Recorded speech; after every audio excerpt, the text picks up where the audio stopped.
All right. Hello, everyone, and welcome to NP Capital Advisors' first interactive podcast.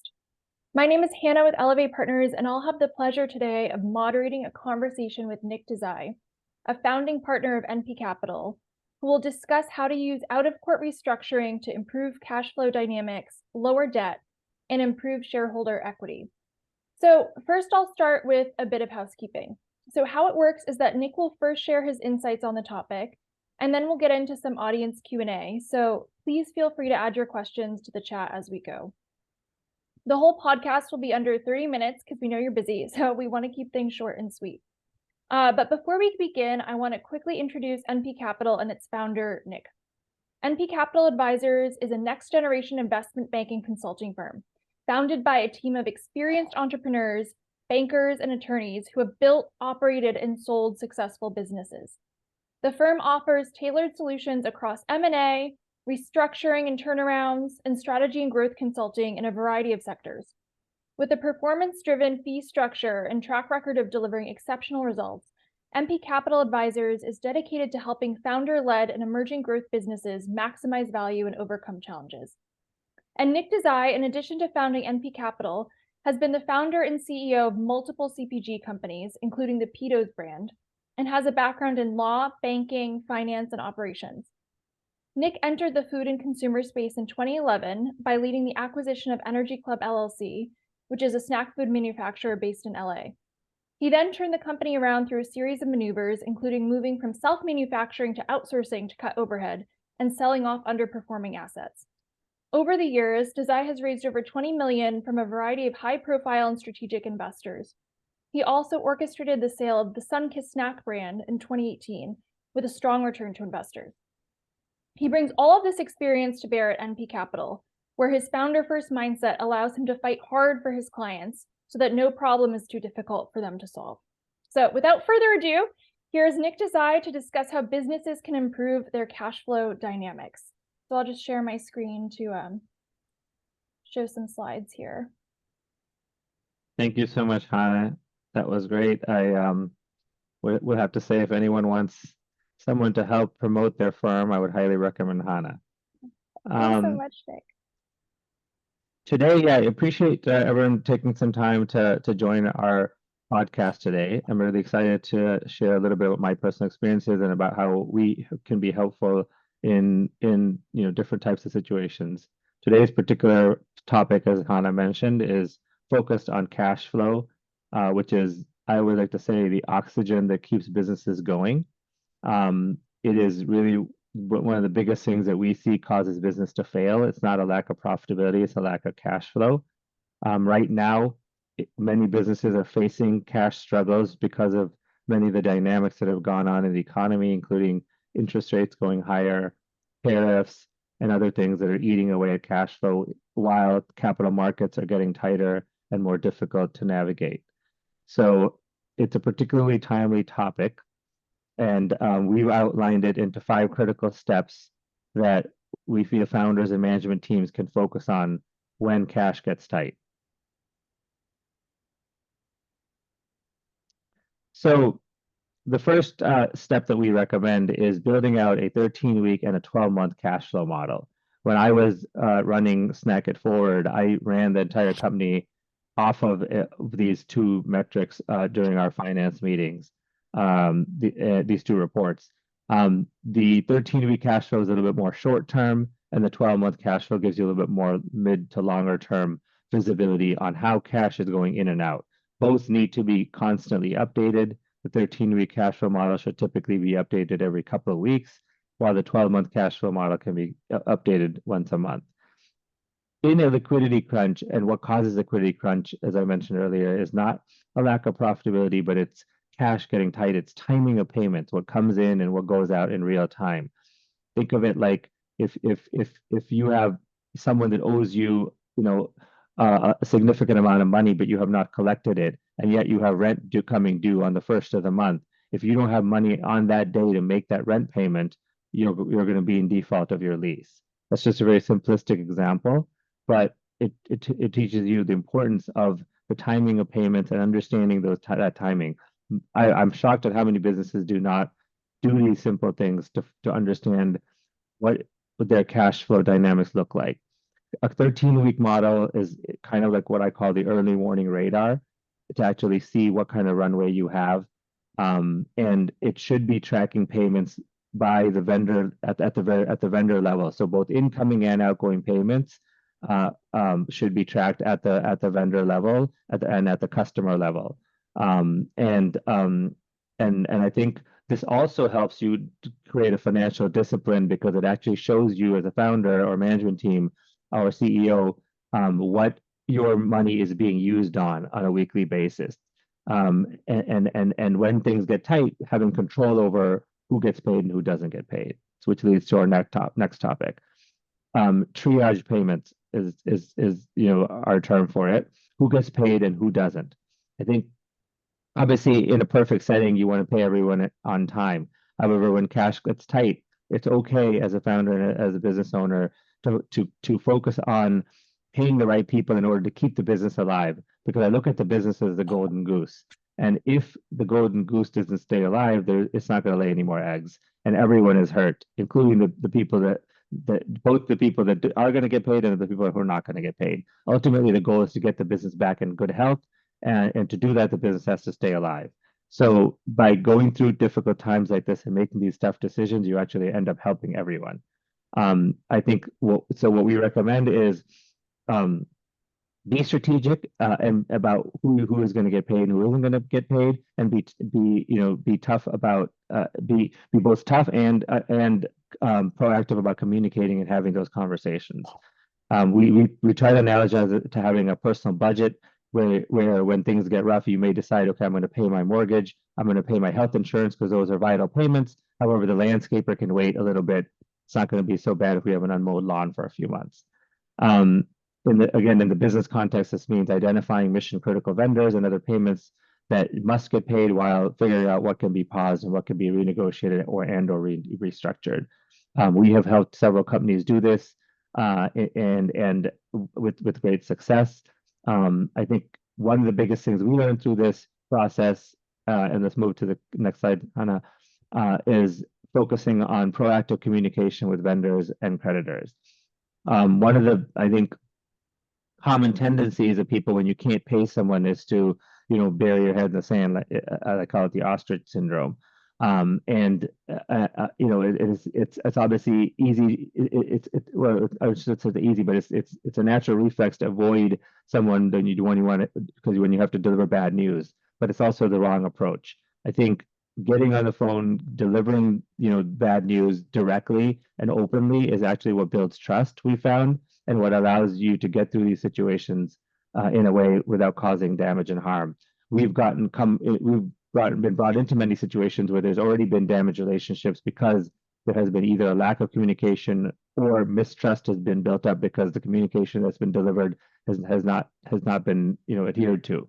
And so we were then able to come in and reestablish strong communication with critical parties, allowing things to happen, such as critical vendors continuing to ship product to you, which of course allows the cycle to continue, and then at the same time, them agreeing to making significant concessions, which allows you to get through these difficult situations. Again, transparency buys time, and time buys options. The other thing you want to focus on in these kind of difficult situations, aside from as we talked about in the last three slides, managing the payment side of the equation is the collection side of the equation. Cash flow is a function of two things, right? Cash coming in and cash going out. As far as the cash coming in goes, that can be in the typically in the form of your revenues, which come from your customers, or it can be in the form of other outside sources of capital, whether it's debt or equity. In other words, if you're raising capital and equity capital from investors, that could be cash coming in and a source of cash. If you're raising debt, that could be cash coming in and a source of cash. And then, of course, your revenues; those are the big sources. And then the uses, of course, are the payments out to different parties that we covered in the earlier slides. As far as the collection side of the equation goes, we are often surprised at how many businesses overlook this important aspect of the cash flow cycle and the dynamic. But doing simple things such as getting on the phone and contacting parties that you have to collect from and just asking them to pay early, can be very effective, and we've had great success with that. In some cases, when you have larger customers, more formal customers like a Walmart or Kroger or Costco, they even have special programs for things like this where they may pay you early and take a little bit of a discount in return, but it still turns out to be a win-win because again, this improves your cash flow dynamics. It may reduce your profitability temporarily, but it's well worth the trade-off in these difficult situations. So taking a close look at what money is owed to you, who it's owed by, and then what has not been paid in time or what can be collected early is a really critical part of improving your cash flow dynamics. And then we'll move on to the last topic here, which relates to stabilizing and then driving towards a strategic outcome. The goal of the cash flow improvement process and exercise is typically to extend the runway, typically because you have a heavy focus on this when things are getting rough, when cash is getting tight, and often you're starting to worry that you're going to run out of money. And what we call it the runway is the amount of time you have left between today and when you run out of money, which often is a moving target, of course, but it's something that you need to have a really, really close, handle on and an understanding of. The longer your runway is, the more options you have, the more time you have to raise additional capital, to have other things that can improve the business.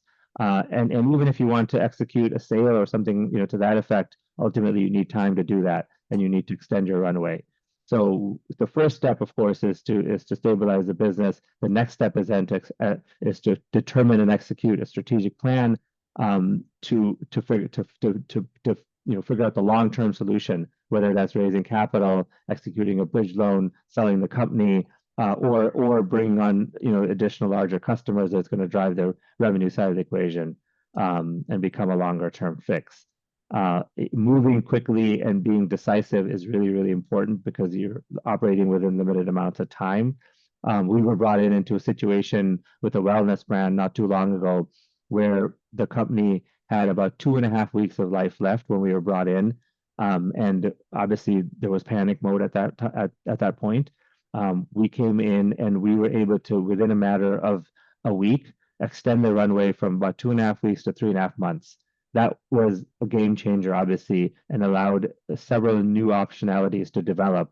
And ultimately, we were able to execute a sale of the assets to a strategic party and successfully pay off all the secured debt and negotiate all of the unsecured debt to the point where all personal guarantee was removed from the founders. A lot of the headaches that they were dealing with were eliminated, and it was a very successful outcome. But and that's just one example of how these techniques that we just talked about today have been very effective for us and for our clients. Thank you so much, Nick. That is really helpful. So now we'll get into some Q&A. Just a reminder, if anyone has additional questions, please feel free to pop them in the chat. I'll take a minute here while I pull it up. Okay, so the first question is, why can even profitable companies suddenly run out of cash? Yeah, that's a great question, Hannah. I think it's the two statements that I see, founders and most companies are very in tune to are the P&L. They get a monthly P&L and then the balance sheet, right? I think most founders and most management teams for small businesses understand the importance of these reports and follow and monitor them monthly.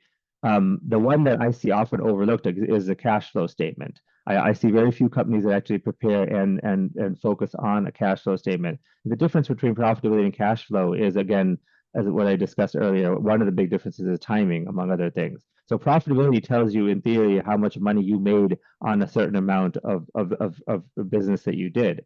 However, the cash flow is very different. The cash flow tells you how much money you have today in the bank relative to what payments are coming due and whether you have enough money to make those payments. You could easily be profitable but still be running out of cash. And in fact, that happens often in high growth situations. So cash flow problems don't just stem from businesses losing revenue or struggling or having low margins. They often stem from the opposite, is businesses doing really well, in fact doing too well too fast. They're growing very quickly, and therefore they're sucking up working capital. Because for example, accounts receivables, which is money owed to you, is not cash, right? Inventory, which is things that you can sell ultimately and drive money from, is not cash. In fact, it's tying up your cash. So liquidity is very different from, having people either owe you money in the form of receivables, or having inventory in the form of goods, or having other assets that may be saleable. So that's one of the big reasons that we advocate having a really important emphasis on understanding and monitoring cash flow. That makes total sense. Thank you. We have a question here that asks, what are some alternative forms of financing that distressed companies can use to give more runway? Well, there's it depends on what the dynamics of the particular company is, what kind of assets they may have to leverage, what kind of existing debt they may have. There's loans like SBA loans. There's more egregious loans like MCA loans, which are very high interest rate, but kind of what we call the loans of last resort. There's obviously the ability to go to existing investors, and sometimes even in the form of down rounds. There's many of the customers, the larger customers that you may have, offer their own programs. As I mentioned earlier, Walmart and Costco and some of these groups probably have their own programs where they're able to pay faster in return for a discount, which effectively amounts to a form of financing. So it really is very specific, case specific and dependent, but there is many different options you can explore. Thank you. And then another question, why is a 13-week cash flow model the best early warning system? Well, it's just one that's very commonly used in distressed companies. I think it's basically 1 quarter, right? Effectively. So it's a shorter term model that focuses on the near term. But when it comes to cash flow dynamics and understanding cash flow, the near term is usually much more accurate than the farther you go out, because so much is changing, right? So it's really hard to predict what cash flow is 2 or 3 years out. Often you'll create projections for financials that are 2, 3, 4, 5 years out.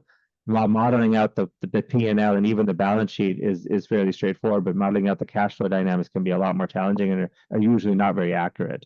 So cash flow dynamics tend to be much more accurate in the near term. And again, because cash flow is about the today, it's about, as I made the analogy earlier, the oxygen that we breathe.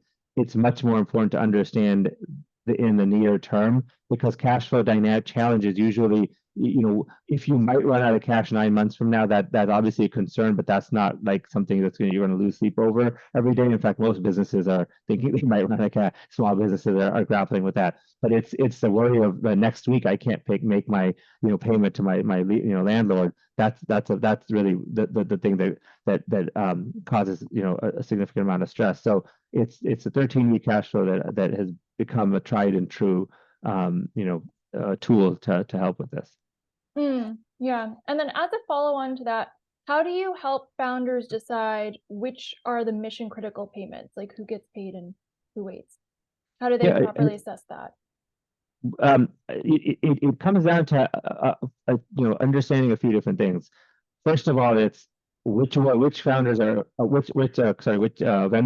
critical to your survival, meaning